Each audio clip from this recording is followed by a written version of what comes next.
बिस्मिल्लाहिर्रहमानिर्रहीम। हज़रत उमर बिन अब्बा रज़ियल्लाहु अन्हु फरमाते हैं कि मैंने रसूलुल्लाह सल्लल्लाहु ताला अलैहि वसल्लम को ये इरशाद फरमाते हुए सुना, रहमान के दाहिनी तरफ और इनके दोनों ही हाथ दाहिने हैं।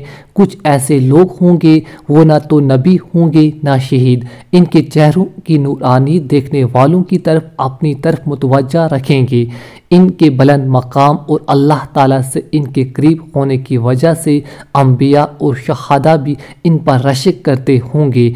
पूछा गया, या रसूलुल्लाह सल्लल्लाहु ताला अलैहि वसल्लम वो लोग कौन होंगे? अरशाद फरमाया, ये वो लोग होंगे जो मुख्तलिफ ख़ानदानों से, अपने घर वालों और रिश्तेदारों से दूर होकर अल्लाह ताला के ज़िक्र के लिए एक जगह जमा होते थे, और ये सब इस तरह छांट छांट कर अच्छी बातें करते थे जैसे खजूरें खाने वाला खजूरों के ढेर में से अच्छी खजूरें छांट कर निकालता रहता है।